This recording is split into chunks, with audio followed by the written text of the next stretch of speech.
गोंयांत बिफाचेर कसल्याच प्रकाराची बंदी ना। गोंयांत कोणाकूच कितें खावपाचेर सरकाराचो कांयच आक्षेप ना। बीफ गोंयांत मेळटा म्हण पर्यटन मंत्री बाबू आजगांवकारान स्पश्ट केला। RDX गोवा खातीर चीफ रिपोर्टर केन्झल रॉड्रिगीस आनी गौतम शिरोडकार।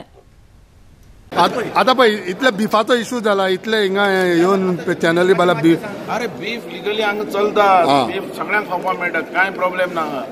गोंयांत कोणे सांगलें तुका बीफ मेळ म्हणून? पूण ते इल्लीगल इशू जाला, इलिगॅलिटी इशू जाला। हांगा कायद्यान बीफ विकपाक मेळटा, तांकां लायसन्स आहा तांकां हाडपाक मेळटा आनी विकपाकूय मेळटा।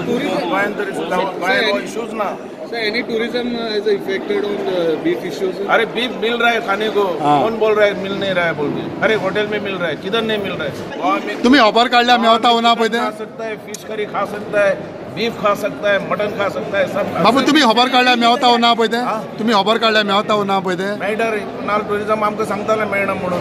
थोडे जाण म्हणटा खावपाकूच बीफ ना म्हणून। आमकां नॅशनल इंटरनॅशनलाचें टुरिझम जाय गोंयांत आनी तांकां आमी सगळे खावपाक मान्यता दिल्ली, आमकां लायसनूय तांकां दिल्या बीफ विकपाक बी काडपाक। ना बीफ लेस जाय जाल्यार टुरिझमाक भिरांत आसा। बीफ लेस जाय जाल्यार म्हणटे लोक येतात ते फिश करी रायस खावपाक। बीफाक लागून येना, फिश करी रायस बीफाक लागून येना, एक्स्ट्रा बीफ मटन चिकन सगळें। बीफाची गरज ना।